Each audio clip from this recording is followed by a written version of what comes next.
Halo guys, Assalamualaikum warahmatullahi wabarakatuh. Perkenalkan, aku Ahmad Lutfianto dengan NIM 20420100701 dari program studi teknologi agroindustri angkatan TIP 6. Nah, teman-teman, di sini aku ingin menjelaskan sedikit terkait pembelajaran kita pada materi PBAI, pengetahuan bahan agroindustri, di mana di sini saya berkenan untuk sharing-sharing nih teman-teman terkait tanaman hortikultur. Baik teman-teman, langsung aja aku present ya. Sebelum aku present, jangan lupa subscribe, like, dan juga komen nih teman-teman. Oke.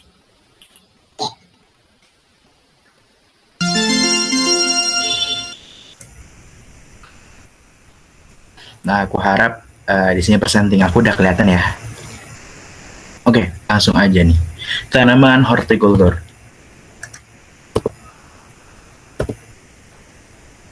Teman-teman sebelumnya tahu nggak sih apa itu hortikultur? Apa mirip-mirip sama aku puntur nih? Atau mungkin apa nih yang dibayangin teman-teman aquaculture? Mungkin ada perbedaan atau persamaannya? Mari kita lihat teman-teman. Jadi, hortikultur merupakan gabungan dari dua kata. Yang pertama adalah hortus dan juga kultur, di mana hortus sendiri artinya tanaman atau garden, dan kultur atau kultura artinya budidaya. Nah, kalau diartikan, hortikultur ini merupakan budidaya tanaman pekarangan atau budidaya garden nih teman-teman. Nah, terus, mohon maaf, horticulture is the science and the art of the development, sustainable production, marketing, and use of high-value, intensively cultivated food and ornamental plants.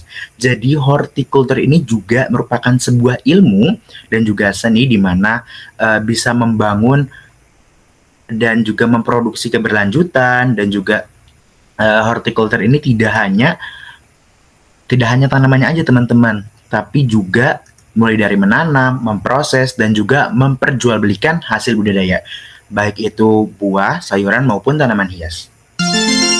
Selanjutnya, ada beberapa kali klasifikasi nih teman-teman. Ada klasifikasi berdasarkan komoditas, ada klasifikasi berdasarkan kegunaan. Kalau misalkan klasifikasi berdasarkan komoditas, itu dibagi menjadi 5. Yang pertama adalah culture, yaitu bagian dari ilmu hortikultura yang mempelajari budidaya tanaman dan sayuran. Nah, jadi teman-teman yang mungkin mau mendalami ilmu hortikultura ini, tapi bidang tanaman sayuran, mungkin boleh nih mendalami ilmu olericulture. Yang kedua adalah pomologi, yaitu bagian dari ilmu hortikultura yang mempelajari budidaya tanaman buah-buahan. Mungkin buah-buahan tuh ada buah apa aja, mungkin ada buah nih yang didiemin dia kok jadi matang, ada juga yang didiemin dia nggak matang-matang. Nah, mungkin teman-teman bisa tuh belajar lagi di ilmu pomologi. Selanjutnya ada floriculture, yaitu bagian dari ilmu hortikultura yang mempelajari perkembangan tanam hias, mohon maaf ya teman-teman. Selanjutnya juga ada landscape horticulture, yaitu bagian dari ilmu hortikultura yang mempelajari pemanfaatan tanaman hortikultura, terutama tanaman hias, dalam penataan lingkungan.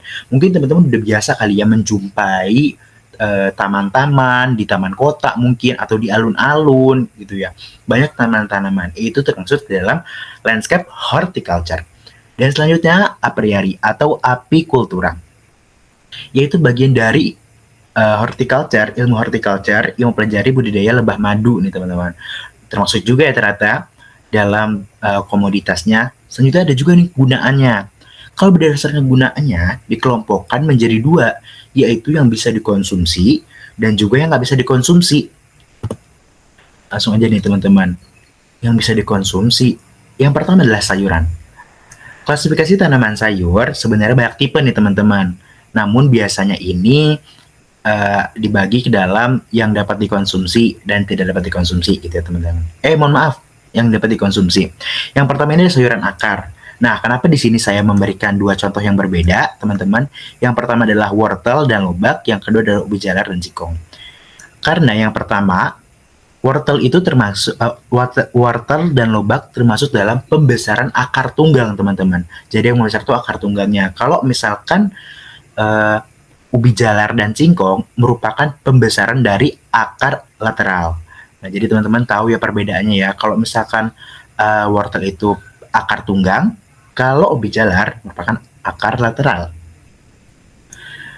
Selanjutnya ini ada sayuran batang, teman-teman. Sayuran batang atas tanah dan tidak berpati, kayak asparagus contohnya di sini gitu ya, teman-teman. Nah, yang kedua adalah batang bawah tanah dan berpati, misalnya kentang, dan ini ada gambar talas ya, teman-teman. Jadi ada yang di atas tanah dan juga ada yang di bawah tanah nih, teman-teman.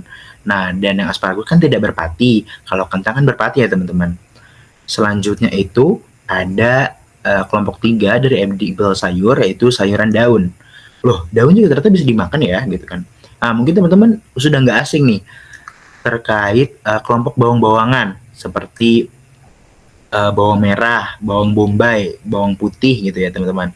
Ataupun satu lagi, ini kelompok daun berdaun lebar yang dikonsumsi sebagai lalapan biasanya.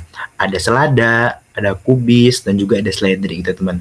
Biasanya ini dikonsumsi ataupun yang dikonsumsi setelah dimasak agar batangnya melunak gitu ya, misalnya bayam. Nah, selanjutnya ini ada sayuran buah. Wah, sayuran atau buah nih? Nah, ini adalah kalau tanaman atau pohon itu biasanya ada buahnya, teman-teman. Termasuk sayur buah ini. Yang pertama ini buah muda, misalnya ada timun dan berbagai jenis kacang-kacangan seperti kacang kapri ataupun terong ya, teman-teman. Nah, ataupun buah dewasa nih, misalnya famili Cucurbitaceae seperti labu siam, timun, gambas, ataupun famili Solanaceae seperti tomat dan cabai. Nah, akhirnya kejauhan, teman-teman, bahwasanya tomat itu termasuk dalam sayur di bagian buahnya nih, teman-teman. Nah, selanjutnya ini ada sayuran bunga atau tunas bunga. Mungkin teman-teman udah nggak asing banget sama dua sayuran ini. Yang pertama adalah brokoli dan juga kubis. Nah, mungkin teman-teman sering menjumpai gitu ya di masakan-masakan. Selanjutnya ada juga edible sayur jamur. Di sini contohnya ada jamur merang dan juga jamur kuping. Selanjutnya, teman-teman, ada yang namanya edible buah. Nah, klasifikasi buah ini banyak, teman-teman. Ada secara botani, buah dapat didefinisikan sebagai ovari matang dari suatu bunga dengan segala isinya serta bagian-bagiannya yang terikat erat dari bunga tersebut. Berdasarkan jumlah ovari penyusunnya, buah dapat diklasifikasikan atau berdasarkan kelompok, yaitu yang pertama buah sederhana berdaging dan juga buah sederhana tak berdaging, teman-teman. Nah, ini bisa teman-teman lihat ya bahwasanya buah yang berkembang dari satu ovari, salah satu contohnya adalah beri-berian, teman-teman, tipe-tipe beri, misalnya anggur atau vitis vinifera. Terus juga ada tipe drup maksud saya, misalnya buah zaitun, peach ataupun cherry dan palm. Selanjutnya ada juga ya buah sederhana berdaging. Ini tipe pome. Mungkin teman-teman sering banget nih makan buah ini. Nah, ini teman-teman tahu buah apel. Nah, itu salah satu buah sederhana berdaging, teman-teman. Pokoknya kalau ingat buah sederhana berdaging apa? Oh, apel. Karena kelihatan dagingnya nih, gitu kan, daging buah apel. Selanjutnya ada juga tipe Hesperidium. Misalnya buah jeruk atau citrus sp. Ada juga buah pepo, misalnya buah tanaman yang tergolong dalam famili Cucurbitaceae. Nah, selanjutnya ini juga ada buah sederhana tak berdaging, teman-teman. Ada dua golongan. Yang pertama adalah golongan dehiscens atau membuka dan menyebarkan biji pada saat matang. Ada juga buah golongan indehiscens atau tidak membuka dan menyebarkan biji pada saat matang. Nah, masing-masing itu dikelompokin lagi, teman-teman. Ada 3 kelompok. Yang pertama di dehiscens. Ini ada tipe legume atau polong-polongan, misalnya buah-buah kacang-kacangan gitu ya. Selanjutnya juga tipe foliaceae, misalnya buah peony dan hecai. Ada juga tipe kapsul, misalnya buah eucalyptus sp, dan juga ada tipe siliku, misalnya buah mustard gitu ya, atau Brassica nigra. Nah, selanjutnya ada juga buah yang tadi yang Indenhinsen.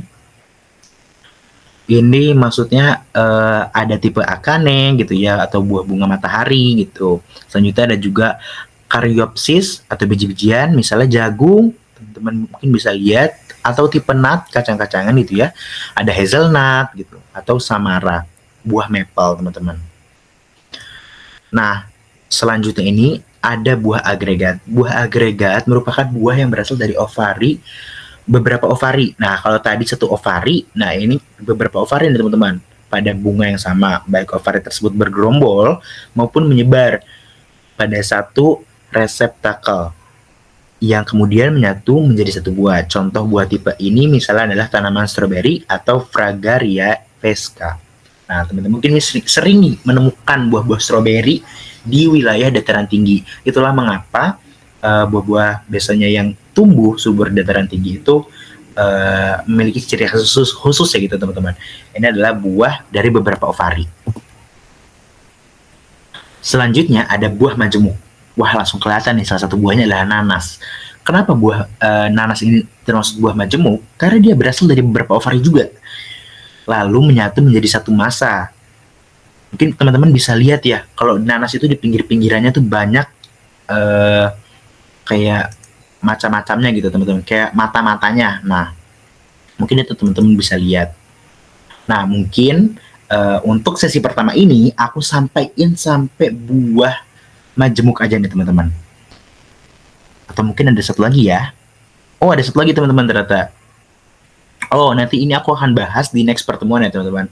Oke, jadi mungkin itu sesi pertama yang bisa aku sampaikan. Kalau misalkan kalian punya saran atau mungkin punya pertanyaan terkait buah-buah yang tadi sudah aku sebutin, boleh banget teman-teman di komen di bawah gitu ya. Langsung aja. Nah, untuk pertemuan selanjutnya, aku harap semoga video ini di ACC sama dosenku, dan juga aku bisa membuat part 2 ya teman-teman. Oke, sekian dari saya, kurang lebihnya mohon maaf. Ahmad Lutfi pamit undur diri. Goodbye teman-teman.